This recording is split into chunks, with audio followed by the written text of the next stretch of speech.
ಸಂಗೀತ ಕಂಠ ಸಿರಿ ಎಸ್ ಜಾನಕಿ ಇನ್ನೂ ನೆನಪು ಮಾತ್ರ. ಜಾನಕಿಯವರನ್ನ ನೆನೆದು ಸಂಗೀತ ನಿರ್ದೇಶಕ ಹಂಸಲೇಖ ಭಾವುಕರಾಗ್ಬಿಟ್ರು. ಜಾನಕಮ್ಮ ಹೆಸರಿನಲ್ಲಿ ಸಂಗೀತ ಸ್ಮಾರಕ ನಿರ್ಮಿಸಲು ಒತ್ತಾಯ ಮಾಡಿದ್ದಾರೆ. ಹಿರಿಯ ನಟಿ ಉಮಾಶ್ರೀ ಕೂಡ ಸ್ಮಾರಕ ನಿರ್ಮಾಣಕ್ಕೆ ಒತ್ತಾಯ ಮಾಡಿದ್ದಾರೆ. ಸಂಗೀತದ ಅಧ್ಯಯನ ಪೀಠವನ್ನು ಓಪನ್ ಮಾಡಬೇಕು ಅಂತ ಫಿಲ್ಮ್ ಚೇಂಬರ್ ಅಧ್ಯಕ್ಷೆ ಜಯಮಾಲಾ ಮನವಿ ಮಾಡಿಕೊಂಡ್ರು. ಸರ್ಕಾರಕ್ಕೆ ಮನವಿಯನ್ನು ಮಾಡಿಕೊಂಡಿದ್ದಾರೆ ಅವರು.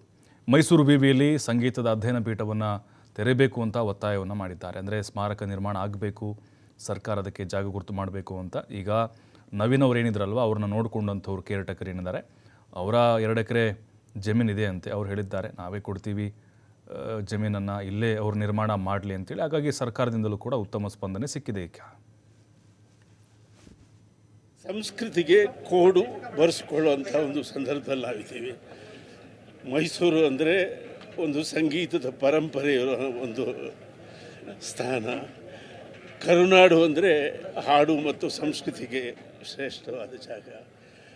ಇಂಥ ರಾಜ್ಯಕ್ಕೆ ಒಂದು ಸಾಂಸ್ಕೃತಿಕ ಕೋಡು ಮೂಡಿಸ್ಕೊಳ್ಳುವಂಥ ಒಂದು ಸಂದರ್ಭ ನಮಗೆ ಒದಗಿ ಬಂದಿದೆ. ಸುಮಾರು 5-6 ವರ್ಷಗಳಿಂದಲೇ ಜಾನಕಮ್ಮವರು ನನ್ನ ಕಡೆಯ ದಿನಗಳು ಕರುನಾಡಲ್ಲಿ ಆಗಬೇಕು, ಅದರಲ್ಲೂ ಮೈಸೂರಲ್ಲಿ ನಾನು ಇರಬೇಕು ಅಂತ ಅವ್ರು ಆಸೆ ಪಟ್ಟಿದ್ದರು. ಇಬ್ಬರು ಶ್ರೇಷ್ಠ ಗಾಯಕರು ಈ ಕರುನಾಡನ್ನು ಅಷ್ಟು ಮೆಚ್ಚಿದ್ದಾರೆ. SPB ಅವರು ಕೂಡ ನಾನು ಮುಂದೆ ಹುಟ್ಟಿದ್ರೆ ಕರ್ನಾಡಿನಲ್ಲಿ ಹುಟ್ಟಬೇಕು ಅಂತ ಆಸೆ ಪಟ್ಟಿದ್ದಾರೆ. ಈಕೆ ಕೂಡ ಮರುಜನ್ಮದಲ್ಲಿ ನಂಬಿಕೆ ಇತ್ತೋ ಇಲ್ಲೋ ಗೊತ್ತಿಲ್ಲ, ಅದರನ್ನೇ ಕಡೆ ದಿನಗಳು ಮೈಸೂರಲ್ಲಿರಬೇಕು ಅಂತ ಆಸೆಪಟ್ಟು ಅವರು ತಮ್ಮ ಶಿಷ್ಯನ ಒಂದು ಫಾರ್ಮ್ ಹೌಸ್ನಲ್ಲಿ ವಾಸ ಮಾಡಿದರು. ಈಗ ಅವರದು ಪರಿಪೂರ್ಣ ಗಾಯನ, ಸಂಪೂರ್ಣ ಜೀವ, 88 ವರ್ಷಗಳ ಒಳ್ಳೆಯ ಜೀವನವನ್ನು ಅವರು ಕಳೆದಿದ್ದಾರೆ.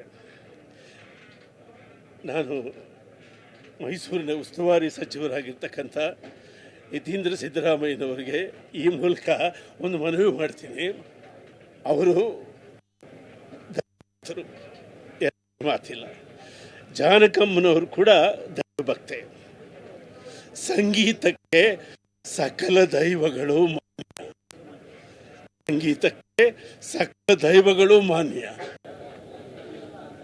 ಏನು ಹೇಳ್ಬೋದು, ಕನ್ನಡಕ್ಕೆ ಬಹಳ ದೊಡ್ಡ ಕೊಡುಗೆ ಇದೆ. ಇಷ್ಟು ಭಾಷೆಗಳಲ್ಲಿ ಸುಮಾರು ಒಂದು 15-20 ಭಾಷೆ ಮಾಡಿರ್ಬೋದು ಅನ್ಕೋತೀನಿ. ಅವರು ಕೆಲವೊಂದು ಕಡೆ ಹೇಳ್ಕೊಂಡಿದ್ದಾರೆ ಕೂಡ. ಒರಿಸ್ಸಾ ಭಾಷೆಯಲ್ಲಿ, ಬಂಗಾಳಿ ಭಾಷೆಯಲ್ಲಿ, ಪಂಜಾಬಿ, ತುಳು, ಕೊಂಕಣಿ, ದಕ್ಷಿಣದ ಭಾಷೆಗಳು, ತಮಿಳು, ಕನ್ನಡ, ತೆಲುಗು, ಜರ್ಮನು, ಜಪಾನ್, ಆ ಥರದ ಫ್ರೆಂಚ್, ಆ ಥರದ ಭಾಷೆಗಳೆಲ್ಲ ಹಾಡಿದ್ದಾರೆ. ಅಂದರೆ ಅದಷ್ಟು ಸುಲಭವಾಗಿ ಹೊಲಿಯುವಂಥದ್ದಲ್ಲ. ಅವರು ನಮ್ಮ ಭಾಷೆಯನ್ನು ತಮ್ಮದಾಗಿಸ್ಕೊಳ್ತಕ್ಕಂಥದ್ದು ಕ್ಷಣಾರ್ಧದಲ್ಲಿ. ಅದಕ್ಕೊಂದು ದೊಡ್ಡ ಕೃಷಿನೇ ಬೇಕು. ಈಗ ನಾವು ಒಂದು ಭಾಷೆನ ಕಲಿಬೇಕು ಅಂತಂದರೆ ಅಷ್ಟು ಸುಲಭವಾಗಿ ಒಂದು ಭಾಷೆನ ಹೇಳೋದು, ಒಂದು ಭಾಷೆ. ನಮ್ಮ ಅಕ್ಕಪಕ್ಕದ ರಾಜ್ಯದ ಭಾಷೆನೇ ಅರುಕು ಮುರುಕು ಮಾತಾಡ್ತೀವಿ ನಾವು.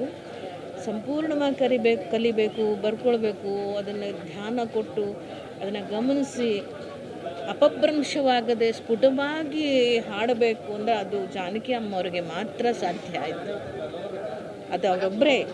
ಇನ್ನೂ ಬಹಳ ದೊಡ್ಡದ ಎತ್ತರದ ದೇಶದ ಗಾಯಕಿಯರು ಇರಬಹುದು, ಬಟ್ ಈ ವಿಷಯದಲ್ಲಿ ಜಾನಕಮ್ಮವ್ರನ್ನ ಬಿಟ್ಟರೆ ಮತ್ತಾರೂ ಸರಿಸಾಟಿ ಅಲ್ಲ ಅವರಿಗೆ. ವಿಶೇಷವಾಗಿ ಅವರು ಕೊನೆಯ ಕ್ಷಣಗಳನ್ನು ನಮ್ಮ ಮೈಸೂರಿನ ಈ ಭೂಮಿ ಇರೋ ತನಕನೂ ಅವ್ರು ಇರ್ತಾರೆ. ಅವರು ಕೊಟ್ಟ ಹಾಡುಗಳು 48,000 ಹಾಡುಗಳು, 20 ಭಾಷಾ ಹಾಡುಗಳು, ಅವರು ನಡೆದು ಬಂದ ಹಾದಿ. 1938ರಲ್ಲಿ ಹುಟ್ಟಿ 57ರಲ್ಲಿ ಸಿನಿಮಾ ರಂಗಕ್ಕೆ ಬಂದು ಇವತ್ತಿನವರೆಗೂ ಕೂಡ ಸಂಗೀತನೇ ತನ್ನ ಉಸಿರು ಅಂತ ಹೇಳಿದವರು. ಈ ಮೈಸೂರಿನಲ್ಲಿ ಅವರ ಯಜಮಾನರು ಊರು, ಸೊಸೆ ಅವರು ಇಲ್ಲಿದ್ದು.